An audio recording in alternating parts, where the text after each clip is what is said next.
Hello guys, তো happy Holi সবাইকে। আজকে আমি হোলি স্পেশাল একটা লুক ক্রিয়েট করবো। এই যে হোয়াইট শর্ট কুর্তি আর যাতে হচ্ছে এই জিন্সটা থাকছে। তো এই দুটো জিনিস পরে আজকে আমি স্টাইল করতে চলেছি। এই ড্রেসটা প্রথমে ভাবছিলাম যে কি জুয়েলারি পরবো, তারপরে আমার মা বললো যে সিলভারের জুয়েলারি পরলে নাকি ভালো মানাবে। তো সেই জন্য যেই কথা সেই কাজ, তাড়াতাড়ি করে জুয়েলারিগুলো বার করে ফেললাম আর পরতে শুরু করলাম এক এক করে। আজকে মেনলি আমাদের বাড়িতে একটা পুজোর ব্যবস্থা করা হয়েছে। তোমরা জানো যে দোল পুজোর দিন গোপাল পুজো করা হয়, তো ওর জন্য আমাদের বাড়িতে আজকে পুজো, তাই সকাল থেকে মায়েরা সব রেডি করছে। আর আমি হচ্ছে অঞ্জলি দেবো, উপোস করে আছি তার জন্য। তো এই হারটা আমার খুব পছন্দ হয়েছে। এই যখন এই মেকআপের পার্টটা আসে, আমি বরাবরই কাঁচা। তোমরা আমার মেকআপ করার স্টাইল দেখলে বুঝতে পারবে যে আমি কেমন মেকআপ করতে পারি। মেকআপ জিনিসটা আমি ছোটোবেলার থেকেই ভালো করে পারি না করতে।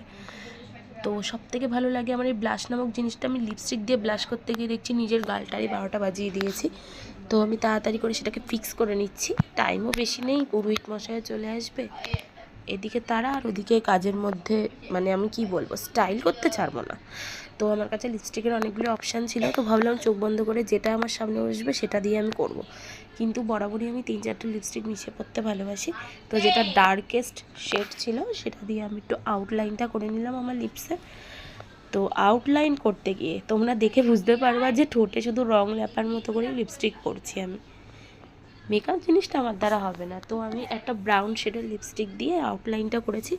ব্রাউনটাই পুরো পরতে পারতাম, কিন্তু আমি একবার এর আগে পরে দেখেছিলাম, ভালো লাগছিল না। তো তারপরে আমি আমার ফেভারিট এই লিপস্টিকের কালারটা আমার প্রচণ্ড ভালো লাগে।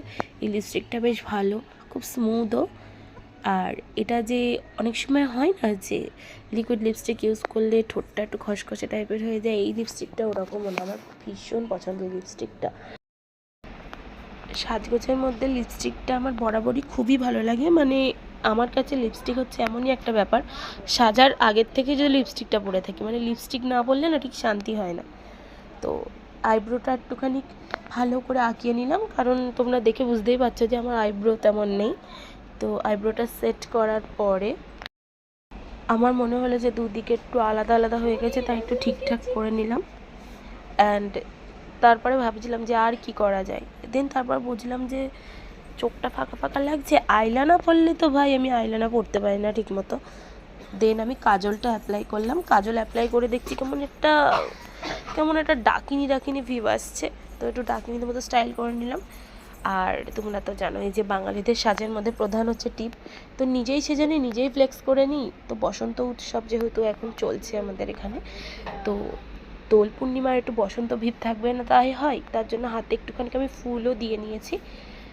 পিছন থেকে মা তাড়া দিচ্ছে তাড়াতাড়ি করে সাজ, আর এদিকে পুজোর জোগাড়ও হয়ে গেছে। বাই গাইজ, ভালো লাগলে লাইক করে দিও।